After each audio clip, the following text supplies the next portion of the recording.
Hi, du hörst den Podcast Writer Statement mit Stefanie Rehn. und Fitoro Mosaki. Ich bin Drehbuchautorin und Showrunnerin. Ich bin Drehbuchautorin und Regisseurin und heute sprechen wir darüber, wie Netzwerken geht.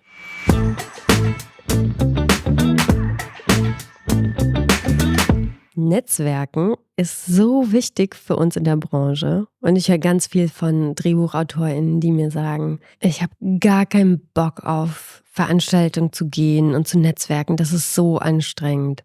Und ich verstehe es tatsächlich auch. Wie ist das für dich so auf Netzwerkveranstaltungen? Warst du schon immer die Steffi, die du jetzt bist, so Nein. ganz offen? Oder wie hast du angefangen nach deinem Abschluss mit dem Netzwerken? Also ich war das überhaupt nicht gewohnt und ich wusste überhaupt nicht, wie das geht. Und ich kannte diese Situation und das sind ja oft absurde Situationen. Du bist auf einer Veranstaltung, da gibt es umsonst Alkohol, da gibt es umsonst oft Häppchen. Es fühlte sich für mich jetzt erstmal nach etwas an, was ich aus meiner Heimat als Party kenne, von der Filmhochschule als Party kenne, weil es war nicht viel anders, außer dass man für seinen Alkohol plötzlich nicht mehr bezahlen musste. Und für mich war das am Anfang total schwierig, dann zu sagen, ich bin jetzt hier nicht, um zu feiern, sondern tatsächlich, um zu arbeiten. Das habe ich am Anfang überhaupt gar nicht verstanden. Dass so eine Basic-Regel für mich dann irgendwann war, auf diesen Veranstaltungen keinen Alkohol mehr zu trinken und es wirklich als Arbeit zu betrachten. Okay, dazu habe ich jetzt eine Frage. Heißt Ja. das, du warst am Anfang, als du von der Uni rausgekommen bist, betrunken auf allen Veranstaltungen? Also, mir war nicht bewusst, dass das Netzwerkveranstaltungen sind. Weil das für mich wie eine Party aussah. Oft hießen die auch Partys oder es hieß dann irgendwas bla bla bla Night oder so. Also es ist eine Nacht von der bla bla bla. Ach, jetzt verstehe ich Weißt erst, du? was du meinst. Auf so Berlinale Partys in Anführungszeichen Ja. zum Beispiel. Aber auch das, und das habe ich eben dann erst gelernt, das ist, auch wenn es sich Party nennt, ist es keine Party, wo ich einfach hingehen kann mit Freunden und saufen und was auch immer machen und please don't drink. Ich habe das wirklich nicht gut gemacht in der Vergangenheit, einfach aus Unsicherheit heraus oder was auch immer, Zugehörigkeitsgefühl, anything, ist es nicht gut, don't do it. Aber für mich war das damals, ich habe es nicht verstanden, dass das eine Netzwerkveranstaltung ist. Das hieß Party, da gab es Alkohol umsonst, da waren Leute, die ich mochte und dann habe ich halt da getrunken und dann wurde mir plötzlich irgendjemand vorgestellt und war ich so, hallo,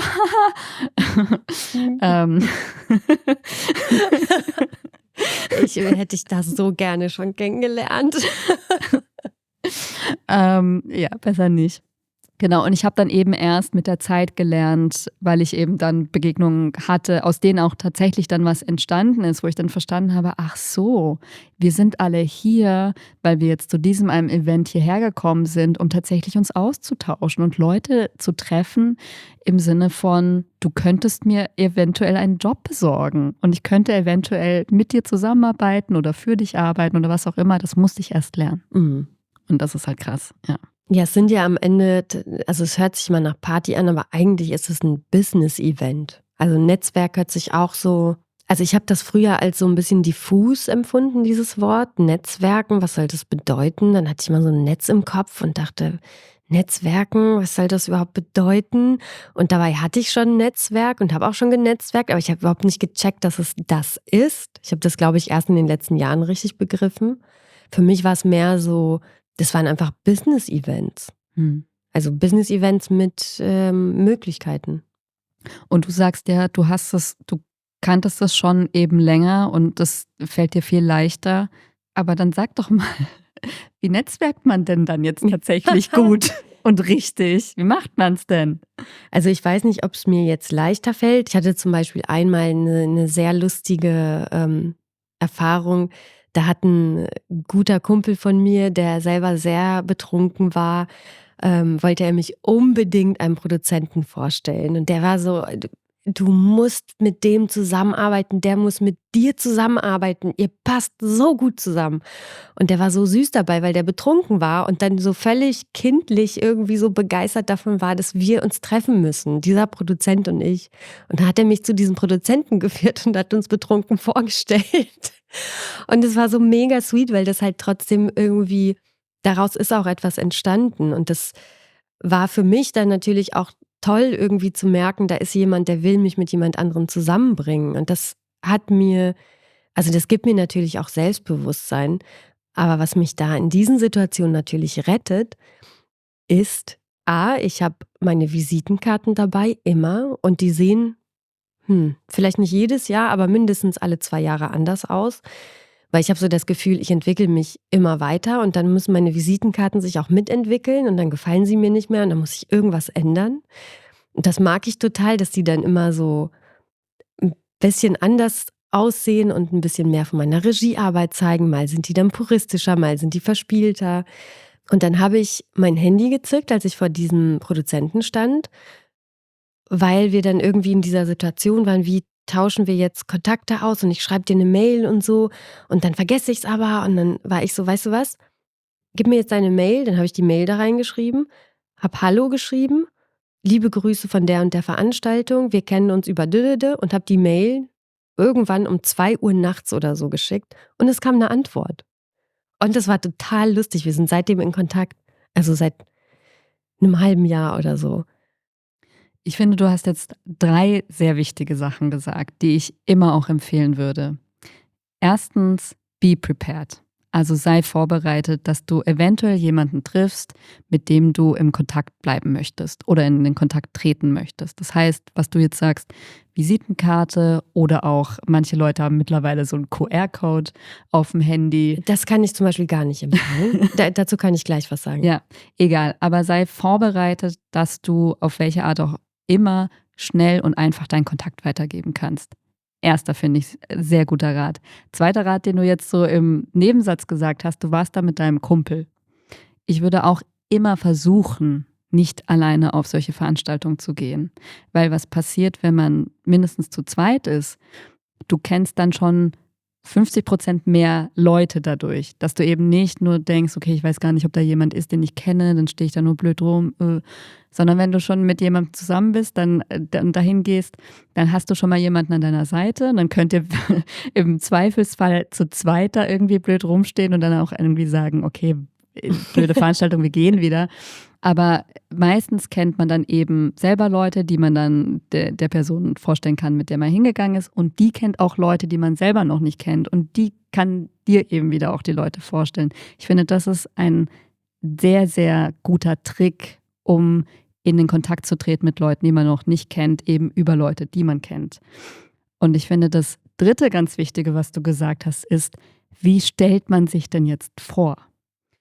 Und da bin ich oft in der Vergangenheit in Situationen gewesen, dass ich eben nicht richtig vorgestellt wurde oder die Person, die mir vorgestellt wurde, nicht richtig vorgestellt wurde.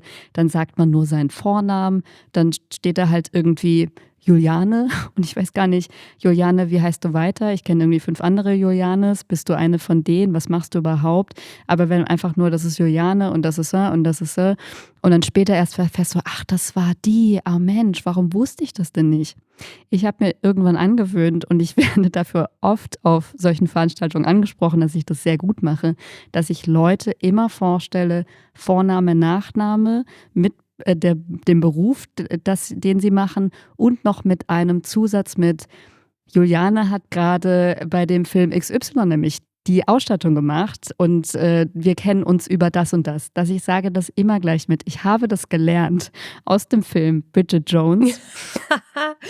Mega. Wo Bridget Jones arbeitet in so einem Literaturverlag, glaube ich. Und sie muss die Leute immer so vorstellen mit Perpetua. Perpetua is a bla bla bla. Und dann muss sie immer eben sagen, was irgendeine awkward Charakterzug oder sowas von ihr ist, damit man sich diese Person besser merken kann. Und ich glaube, gut vorgestellt zu werden, aber auch gut vorzustellen, ist richtig, richtig wichtig. Und was ich auch immer mache, wenn ich noch mit jemandem da bin und ich sage, wenn ich euch vorstelle und ich sage nicht den Namen der anderen Person, oder wenn ich sage, ich stelle euch nicht vor, dann liegt es immer daran, dass ich den Namen der anderen Person nicht mehr weiß. Das passiert, finde ich, auch ganz oft auf diesen Veranstaltungen. Du siehst jemanden, ihr kennt euch, fuck, mir fällt der Name nicht mehr ein. Ich habe ein Problem mit Namen und mit Gesichtern. Deswegen, ja, manchmal, und das sage ich dann einfach, kündige ich immer schon an. Wenn ich jemanden dir nicht vorstelle, dann liegt es nicht daran, dass ich dich nicht vorstellen will, sondern weil ich den Namen nicht mehr. Und dann wäre es cool, wenn du dich selber vorstellst. Dass du dann einfach sagst, hi, ich bin da. Und dann ist die andere Person natürlich auch gezwungen, sich vorzustellen. Und dann weiß ich auch wieder, wer es ist. Das ist mir so oft passiert, weil du einfach so viele Leute kennenlernst, ganz kurz, also in einer sehr kurzen Phase. Und ich kann mir unfassbar gut Gesichter merken. Also ich kann sogar sagen, welche Kassiererin mich gestern abkassiert hat, so. Und das heißt, ich kenne die Person und wenn die mich auch wiedererkennen und zu mir kommen und es kommen Leute dazu, die ich vorstellen müsste, oh mein Gott, wirklich. Also ich habe einen Trick herausgefunden, auch für mich, um dann nicht in großen Stress und peinliche Situationen zu geraten, sondern einfach so eine Frage in den Raum zu stellen und zu sagen, kennt ihr euch eigentlich? Mhm. Und dann warte ich manchmal einfach ab, bis die sagen, nee. Und dann wartet man und dann sagen die irgendwann, hi, ich bin die und die, ich bin der und der. Was ich total wichtig finde, bevor wir auf Netzwerkveranstaltungen sind. Ich habe das bei dir beobachtet, du machst das auch sehr gut. Das ist mir auch unfassbar wichtig, nicht nur, weil ich eitel bin, sondern weil wir uns einfach in einem Markt bewegen, wo du erwartest, dass die Leute irgendwie eine Art Zuverlässigkeit vielleicht auch repräsentieren, gestriegelt, gebügelt und gemacht irgendwie auf Events zu gehen. Ich glaube, ich bin noch nie versehentlich in der falschen Klamotte auf irgendeinem Event gewesen. Noch nie. Das heißt, ich weiß, wenn ich zur Berlinale fahre, habe ich 3, 4 verschiedene Outfits, die ich sicher auch anziehen könnte zu auch so Feierlichkeiten und so weiter, wo ich denke, in denen fühle ich mich wohl und die zeigen irgendwie, ich bin vorbereitet. Und ich fühle mich dann auch so richtig gut, wenn ich eben nicht irgendwie in Schlappen dann rumlaufe und keine Ahnung, meine Jeans dreckig ist. Und weil wenn ich dann einen Flecker irgendwo habe, merke ich sofort, das stört mich so enorm, dass ich nur damit beschäftigt bin. Und ich habe immer Make-up dabei, ich habe immer eine Bürste dabei. Und ich glaube, das hast du auch mal erzählt. Du hast auch Zahnseide und so weiter dabei. Ja, weil, also ich bin ein Mensch, es gibt halt dann diese Häppchen, man ist dann oft ja auch gerade in so Phasen wie Berlinale oder so, du bist von morgens bis abends auf diesen Veranstaltungen, kriegst nie richtig was zu essen, du hast immer diese Häppchen und da ist dann ganz oft irgendwas, bin Vegetarierin, dann irgendwas mit Spinat. Ich habe immer irgendwie Spinat zwischen den Zähnen und dann gehe ich irgendwann auf Toilette und sehe so, fuck, warum hat mir das niemand gesagt? Ich bin jemand, deswegen auch noch so ein Tipp, ich auf Veranstaltungen, ich sage meinem Gegenüber immer, wenn sie irgendwas haben, weil ich weiß, wie unangenehm das ist. Wenn du jetzt jemanden kennenlernst und das ist die Person, die hat irgendwie den Spinatfleck auf der Bluse und merkt es aber irgendwie nicht, du wirst immer da hingucken und immer abgelenkt sein und dich immer fragen, soll ich es jetzt sagen, weiß sie das, was ist los? Deswegen, ich bin jemand, die immer versucht zu helfen und zu sagen, das und das, brauchst du irgendwas, kann ich dir irgendwie helfen. Ich habe immer eben irgendwas dabei, um die Zähne sauber zu halten und ich habe auch immer so Minzpastillen oder sowas, irgendwie Hustenbonbon, keine Ahnung, damit man manchmal eben ja auch den ganzen Tag, wenn man nichts isst, dass man nicht irgendwie denkt, so irgendwie rieche ich komisch. Ich habe immer ein kleines Deo dabei, ich habe immer ein kleines Parfüm dabei. Einfach ja auch, damit man sich selber gut fühlt, aber weil man ja auch das Gefühl haben will, ich bin jetzt auch gerade keine Bürde für mein Gegenüber, sondern die können sich da auf das Gespräch konzentrieren. Und ich glaube, darum geht es ja am Ende auch. Voll. Und das Gespräch. Wie kommt man in das Gespräch? Weil das finde ich, also ich beobachte das sehr viel und ich bin, glaube ich, noch nie in ein Gespräch eingestiegen und habe gesagt, hi, ich bin Fidoro Mosaki, ich bin Drehbuchautorin und Regisseurin und ich habe 13 Stoffe. Ein Stoff behandelt das und das Thema, der andere Stoff das und das. Interessiert dich irgendwas davon? Ich bin, glaube ich, noch nie so eingestiegen. Es ist immer ich habe einen Hund. Ich habe eine sehr komplizierte Hündin, eine Angsthündin. Das war immer irgendwie so ein Thema, weil sehr viele Leute dann auch Tiere oder Hunde haben. Über, weiß ich nicht was, Konzerte, das Essen auf der Veranstaltung, Filme, die geguckt wurden und so weiter. Und wirklich daraus sind dann irgendwie nette Gespräche entstanden, was für mich halt total wichtig ist und was ich für mich in den letzten Jahren herausgefunden habe, checke, ist das eine Person, erstmal, die ich mögen könnte? die mich auch mag, mit der es vibet und dann vielleicht könnte eine Zusammenarbeit entstehen. Und das waren immer so Gespräche, wo ich dachte, da habe ich sehr viel über die Leute erfahren und da habe ich auch immer ein gutes Gefühl gehabt, wenn ich dann mit Leuten in Kontakt geblieben bin, mit denen ich auch in Kontakt bleiben wollte. Hast du auch schon Erfahrung damit? Ja, also ich mache das genauso und ich finde, genauso ist eigentlich der Weg. Das Pitchen der Stoffe, das passiert einen Schritt danach. Also meiner Erfahrung nach pitchst du nicht auf so einer Netzwerkveranstaltung deinen Stoff, sondern wenn du jemanden kennenlernst, dann lernst du den kennen und genau darum geht es. Wer bist du und viben wir miteinander? Und wenn man vibet, dann Kontakte auszutauschen und dann zu sagen, und jetzt treffen wir uns mal bei euch im Büro oder auf dem Kaffee, im Café und dann kann man darüber sprechen, an was arbeitest du denn gerade? Aber das in dieser Netzwerkveranstaltungsatmosphäre, wo es laut ist, wo es stickig ist, wo du eben vielleicht seit 3 Stunden sorry, ich krieg Hunger nach 3 Stunden, wenn du seit 7 Stunden nichts gegessen hast und dann auch noch irgendwie, du hast da gar keinen Brainspace mehr für, wenn dir jetzt jemand dann auch noch irgendwie seine 15 oder auch nur einen Stoff pitchen würde. Ich würde ganz kurz nur eine Sache noch dazu sagen. Es ist teilweise sogar fast schon übergriffig. Ich empfinde es als übergriffig, wenn eine Person, die ich gerade erst kennenlerne, mir sofort versucht, einen Stoff aufzudrücken. Ich glaube, da ist jeder anders. Ich glaube nur, es ist einfach die Aufnahmefähigkeit. Und das muss man vielleicht so ein bisschen einfach mitdenken. Die Aufnahmefähigkeit in diesem Rahmen, wo man ja auch so viele Leute kennenlernt, ist einfach sehr begrenzt. Das heißt, dann über das zu reden, wie eben der Hund hat bei mir jetzt auch gerade das und das gemacht, das finde ich, das braucht nicht so viel Hirnkapazität und trotzdem kriege ich ein Gefühl dafür, wer du als Mensch bist. Und deswegen würde ich immer empfehlen, also ich mache das mittlerweile so auf diesen Netzwerkveranstaltungen. Ich gucke eben immer, dass ich bei einer Person entweder mit einer Person hingehe, die ich schon kenne und mag, oder auf der Veranstaltung dann mit einer Person verabredet bin, mit der ich mich dann da treffen kann. Und dann bleibe ich mit dieser Person an einem Ort stehen, wo es irgendwie angenehm ist, wo man nicht angerempelt wird, wo man sich okay unterhalten kann. Und dann reden wir einfach miteinander und dann kommen sowieso ja die Leute an einem vorbei und entweder meine Begleitung kennt jemanden oder ich kenne jemanden, dann bleiben die auch stehen, dann kann man sich vorstellen und dann steigen die meistens in das Gespräch mit einem, was wir gerade schon geführt hatten und eben darüber geredet haben, über den Film, den wir gerade gesehen haben. Super, finde ich, Test, um zu gucken, haben wir dann eine ähnliche Auffassung von diesem Film gehabt oder sind wir ganz anderer Meinung? Wenn wir ganz anderer Meinung sind, ist es total gut und irgendwie lernt man was sogar noch daraus oder denkt man sich nur so, verstehe ich überhaupt nicht, wie du den jetzt gut finden konntest oder so. Also ich glaube, einfach in Anführungszeichen Smalltalk zu führen, ist tatsächlich the way to go. Und wenn man struggelt mit Smalltalk, das zu üben oder sich so 3, 4 Themen zu überlegen, über die man leicht reden kann. Sowas wie du jetzt mit über deinen Hund. Worüber kann ich sonst noch gut reden? Übers Wetter, das ist schnell auserzählt, aber darüber kommt man oft ins Gespräch. Das ist wirklich so banal und ich denke mir oft, ich bin auch ein Mensch, ich tue mich sehr schwer mit Smalltalk, deswegen habe ich mich auf diesen Netzwerkveranstaltungen auch lange schwer getan. Wenn jemand dann anfängt zu sagen so, oh, ist auch wirklich kalt jetzt hier im Februar in Berlin zur Berlinale, dann denke ich mir, ja, stimmt schon, aber klar.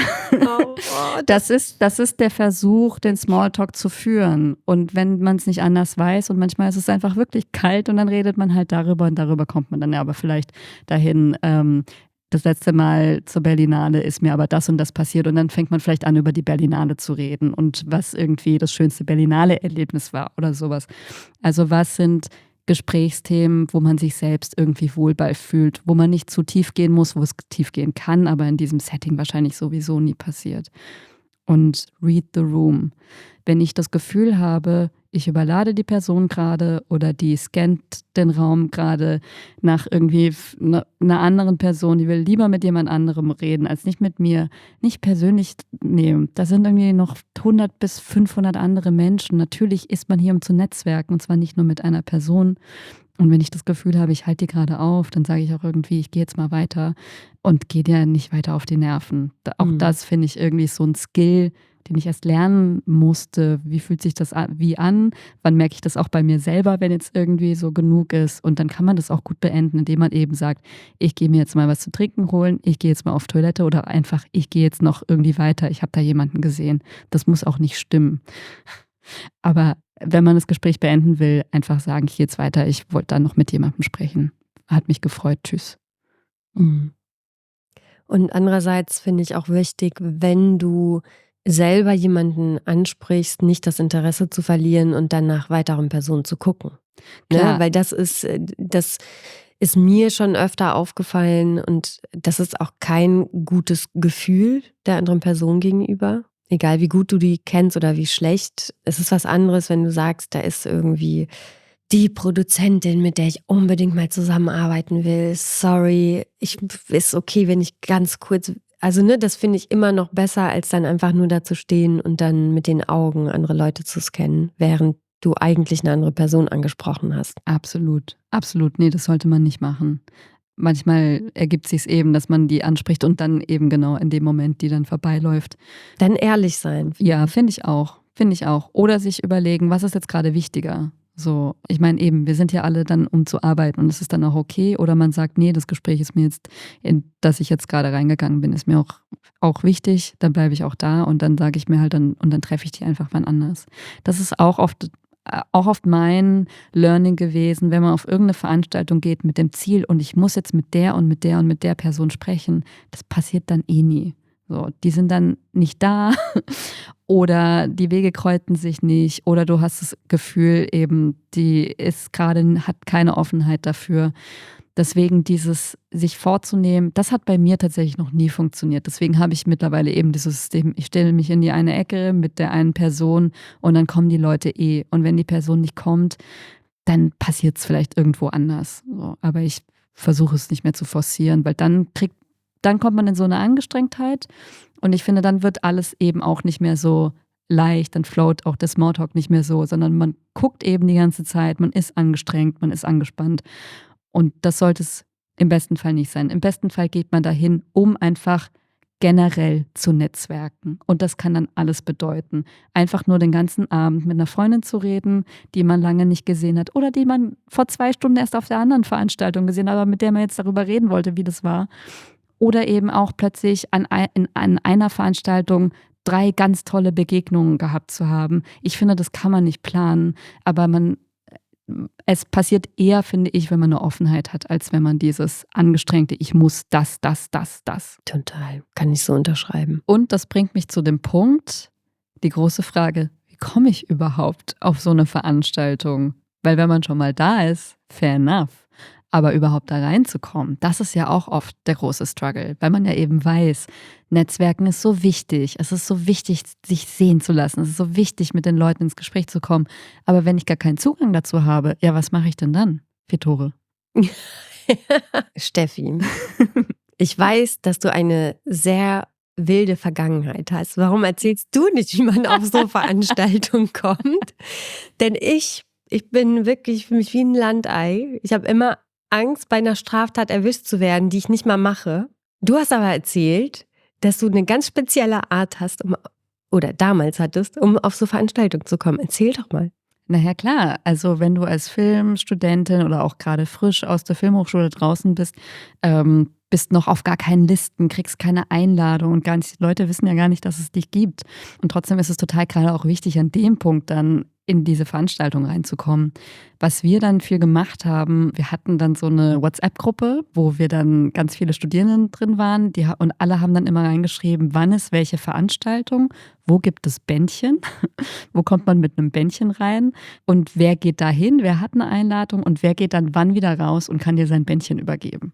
Zum Beispiel. Deswegen connectet euch, schließt euch zusammen, weil in der Gruppe ist man dann schon mal stärker und kommt leichter irgendwo rein, weil von 10 Leuten haben dann vielleicht irgendwie 2 Leute dann auch eine Einladung dafür und dann kann vielleicht eine Person da nicht mal selber hingehen und die schreibt dann in die Gruppe, ich kann da gar nicht hingehen, will jemand dieses Ticket von mir haben oder dieses Bändchen von mir haben oder diese Einladung. Also das ist auf jeden Fall, sorry, aber das sind jetzt wirklich, ich finde, und wirklich bei mir sind halt daraus Zusammenarbeiten entstanden.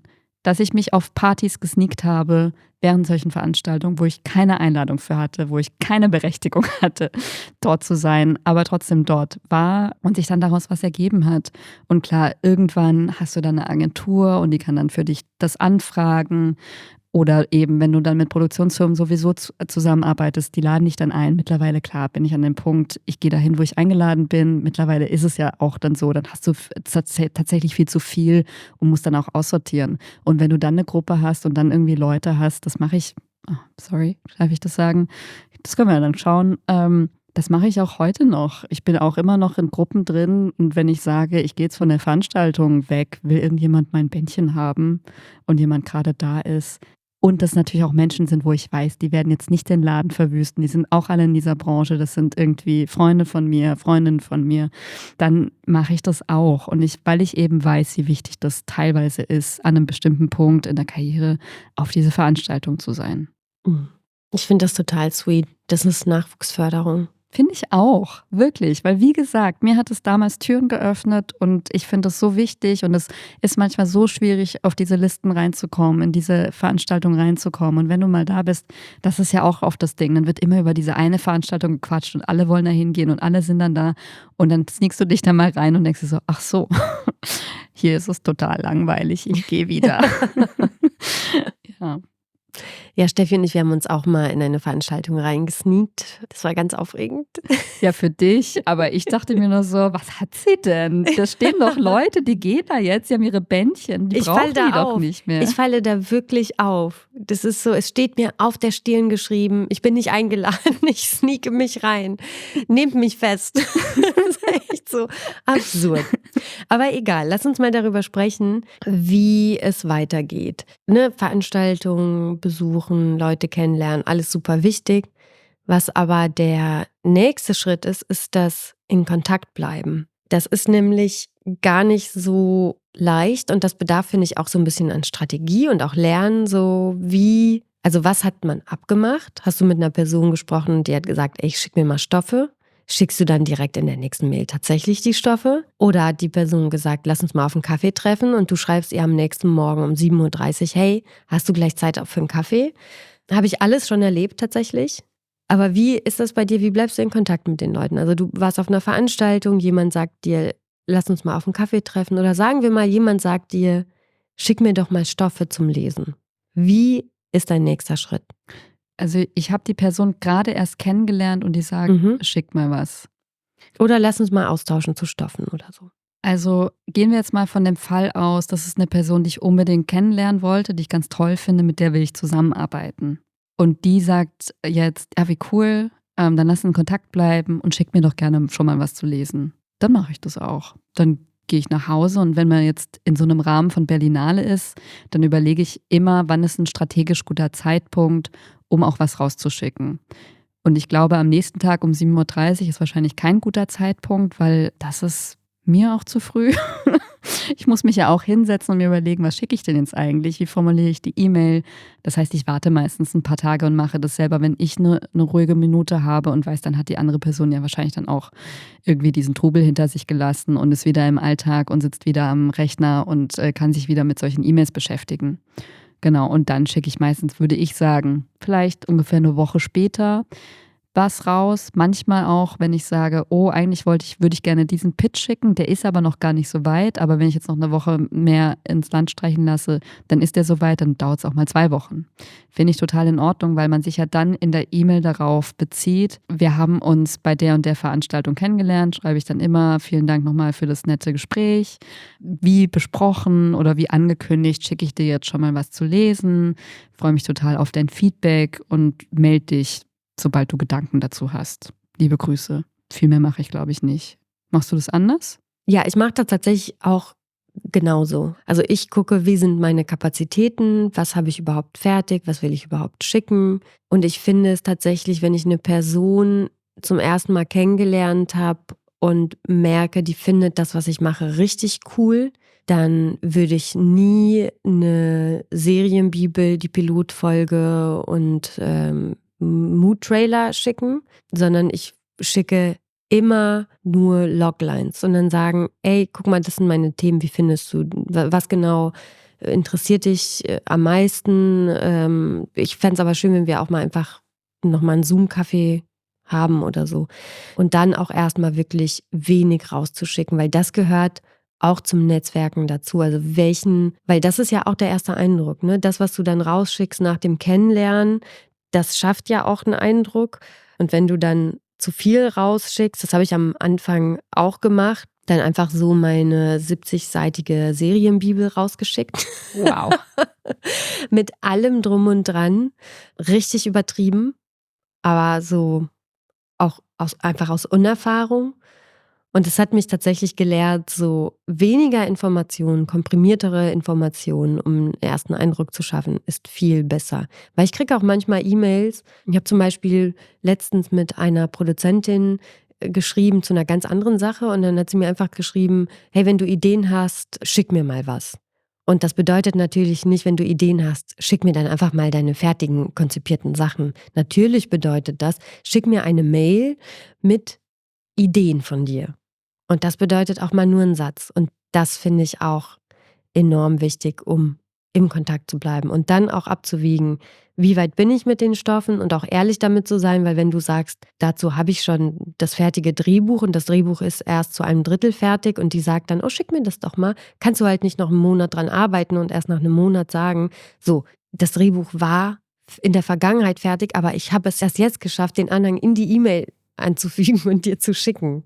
Ne, also so wirklich auch ehrlich, auch mit sich selbst umzugehen, um sich selber auch nicht unnötig Stress und Druck zu machen und dann aber auch die andere Person nicht unter Zugzwang zu bringen. Ich finde es sehr wichtig, was du sagst. Ich musste nämlich eben kurz überlegen, wann mache ich denn sowas tatsächlich. Deswegen, ich mache sowas wirklich nur, wenn ich weiß, mein Gegenüber ist eine vertrauenswürdige Person. Weil ich weiß, dass es ein Redakteur oder eine Redakteurin bei einem Sender, mit der ich schon lange irgendwie sprechen wollte und jetzt genau in dem Moment zufällig hat sich das ergeben und dann zufällig auch irgendwie angeteast, ich habe da dieses eine Projekt und ich dachte, vielleicht passt es zu euch und die dann sagt, oh, das klingt aber spannend und dann halt doch vielleicht so ein Einsatzpitch, also sowas habe ich dann manchmal doch parat, wenn es wirklich so was Konkretes ist. Und dann schicke ich sowas auch raus. Aber wenn ich eben weiß, das sind wirklich vertrauenswürdige Menschen, die würden damit nicht einfach irgendwas machen. Aber das habe ich natürlich auch oft auf solchen Veranstaltungen, dass man irgendwelche Leute kennenlernt, von denen hast du noch nie gehört. Und da weißt du einfach überhaupt nicht, das einzuschätzen. Das ist dann vielleicht auch oftmals, lass es eine kleine Produktionsfirma sein, die vielleicht auch einfach noch am Anfang steht, noch nicht so viel gemacht hat. Das finde ich schwierig einzuschätzen oder auch eine Produktionsfirma, die es schon länger gibt, aber die du nicht kennst. So, wie sind die einzuschätzen? Und da würde ich immer sagen, vorher sich treffen und kennenlernen, bevor du irgendwas rausschickst.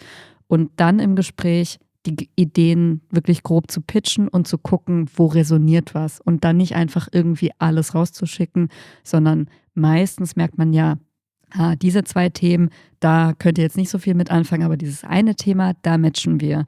Und dann könnte ich dir das schicken und dann auch wirklich nur das zu schicken und dann auch eben immer vertraulich. Da muss ein bestimmtes Vertrauen sein, wenn man seine Sachen einfach in der Gegend rumschickt. Das musste ich auch lernen, definitiv. Und Bauchgefühl. Das habe ich so im letzten Jahr gemerkt. Also, weil ich habe unfassbar viele Menschen kennengelernt, also wirklich unfassbar viele. Und ich hatte sehr, sehr viele Kennenlerntreffen.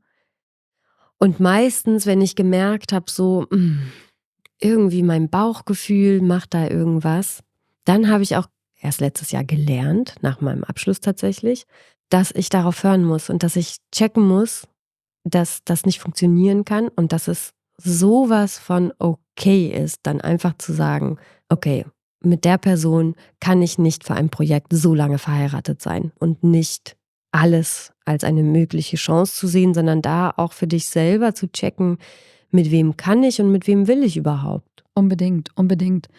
Und wie gehst du damit um? Weil damit habe ich dann oft gestruggelt, wenn man jetzt eben Leute kennengelernt hat und man hat Kontakte ausgetauscht und das Bauchgefühl hat aber vielleicht auch schon gesagt, vielleicht viben wir nicht unbedingt und dann kommt vielleicht auch direkt am nächsten Tag um 7:30 Uhr eine E-Mail und du denkst dir so, ich glaube, wir kommen hier nicht zusammen. Und die Person ist aber so, ey, es hat mich voll gefreut, dich kennenzulernen und lass doch mal treffen auf einen Kaffee. Wie sagt man da nein?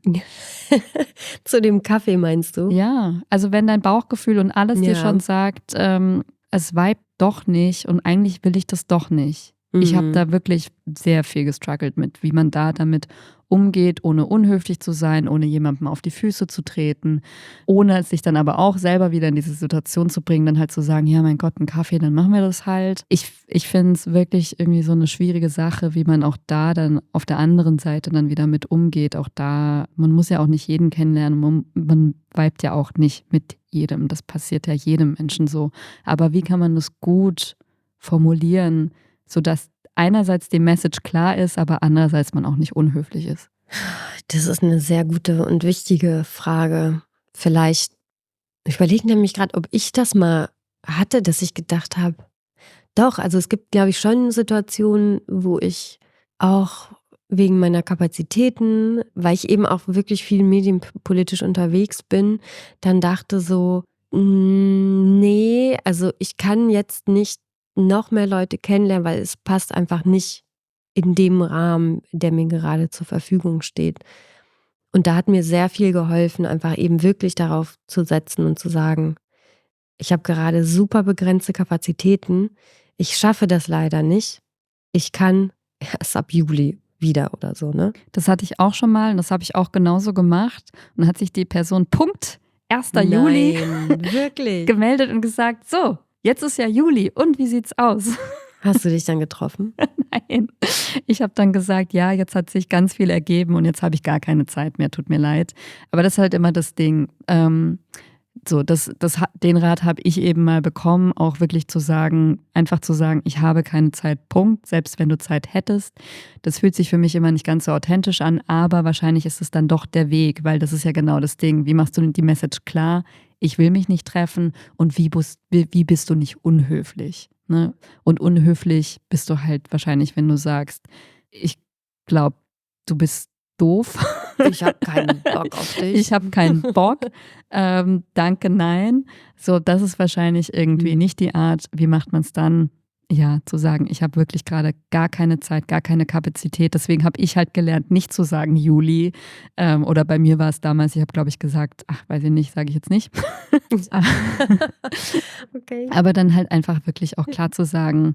Und oft hat man ja auch einfach wirklich keine Zeit. Ne? Manchmal ist es ja auch wirklich gar nicht so, ich finde dich jetzt doof, sondern manchmal hat man ja auch wirklich keine Zeit. Und auch das zu kommunizieren, fällt vielen Leuten auch oft schwer zu akzeptieren, habe ich das Gefühl. Aber dann auch damit leben zu können, dass die vielleicht sich dann doch auch auf den Schlips getreten fühlen. Wenn sie das nicht akzeptieren können, dass man keine Zeit hat, dann bist du eh auch nicht mein Mensch. Das ist ja genau das Ding. Und deswegen will man sich ja dann vielleicht auch nicht treffen, sich vielleicht auch für dich dann nicht die Zeit nehmen. So. Und das ist dann auch okay. Man kann nicht mit jedem immer viben und es passt auch nicht mit jedem und das ist auch okay. Voll. Ich habe noch so einen kleinen, ja, wobei der ist nicht klein, der ist eigentlich groß, der Tipp. Was sich auch erst in den letzten Jahren ergeben hat, Social Media. Ich finde, Social Media ist wirklich ein richtig krasses Netzwerktool geworden. Weil ich habe eine Website, ich habe LinkedIn, aber es ist immer häufiger so, dass die Leute auf Instagram checken, was ich mache. Und ich habe alle Social Media Kanäle und das ist ganz interessant, weil du bist ja auch auf Social Media unterwegs. Echt, aber bist du auch bei TikTok? Da bin ich habe nicht, auch TikTok. Da bin ich zu alt für. Ich habe auch TikTok. Das verstehe ich nicht. TikTok, ich gerate da manchmal in so einen komischen Algorithmus und dann geht es nicht mehr. Dann macht mich das einfach wirklich Depri, was ich da sehe, weil ich dann einfach so, da öffnet sich ein neues Fenster für mich, was ich überhaupt nicht checke. Aber postest du da dann auch deine Arbeit? Ja, also weil da geht es ja um Bewegtbild. Mhm. Und meine Regiearbeit ist Bewegtbild und deshalb hat es auch, also war das eigentlich auch kein dummer Move, da hinzugehen, aber TikTok ist vielleicht für eine andere Zielgruppe und wenn du wahrscheinlich mehr so auf Musikvideos und Werbeclips und so weiter gehst, hast du wahrscheinlich auch eine größere Reichweite und je mehr Content du kreierst. Ich hatte das gemacht, um das einfach mal auszuprobieren. Aber das ist auf jeden Fall ein echt krasses Netzwerktool auch geworden und da kann ich auch wirklich sagen, das auch zu pflegen, es ist eine zusätzliche Arbeit. Es muss aber nicht exzessiv gemacht werden. Wir sind alle keine InfluencerInnen, aber das nochmal zu bedenken und da auch irgendwie in Kontakt zu bleiben mit den Leuten, das finde ich, also das wäre noch so abschließend mein Tipp. Ja, voll. Also was ich immer merke, also ich bin nicht bin ich der allergrößte Fan aus diversesten Gründen von Social Media, aber ich merke natürlich auch, dass es gerade was Netzwerken angeht, von Vorteil ist, weil die Wege kurz sind, man kann kurz mal irgendwen kontaktieren und kriegt dann überraschenderweise auch Antwort.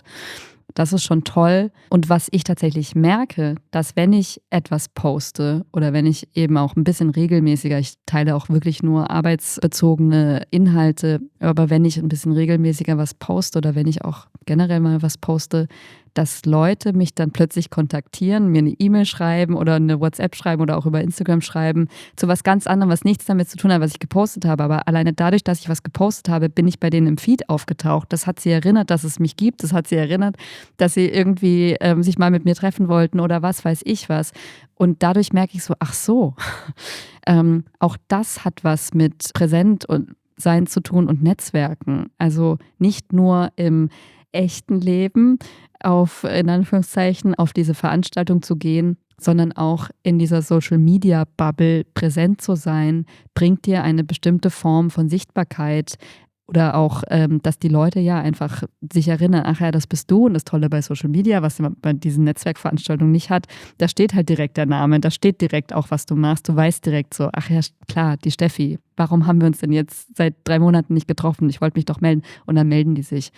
Und das finde ich schon tatsächlich bemerkenswert, dass das auch daraus entsteht, dass es nicht nur, ich kriege jetzt irgendwie ein paar Likes, die Leute wissen, was ich mache, sondern ich rufe mich bei denen wieder in Erinnerung. Und das ist auch sehr viel wert. Eine kleine lustige Anekdote dazu. Es gibt so eine Person, die treffe ich immer wieder auf Veranstaltungen und wir wollen auch schon ewig zusammenarbeiten.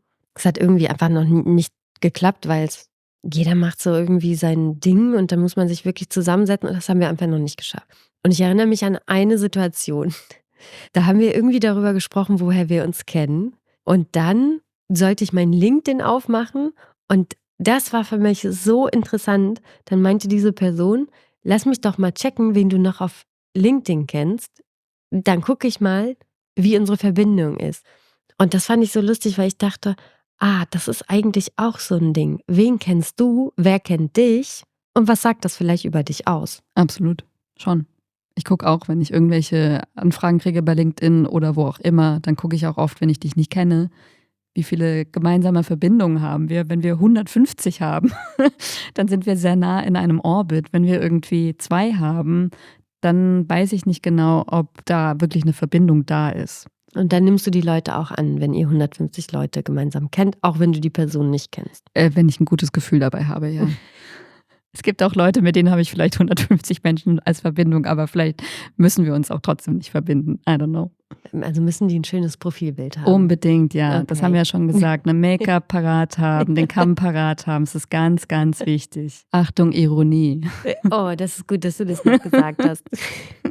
Falls ihr noch Netzwerktipps habt oder Fragen oder Anregungen, schreibt das doch gerne in unsere Kommentare auf Instagram, auf writersstatement_podcast oder als E-Mail an post@writerstatement.de und lasst uns doch sehr gerne auch ein Like da, teilt unseren Podcast mit Leuten, wo ihr glaubt, die könnten auch Freude daran haben am Netzwerken. Seid lieb zueinander. Bis bald.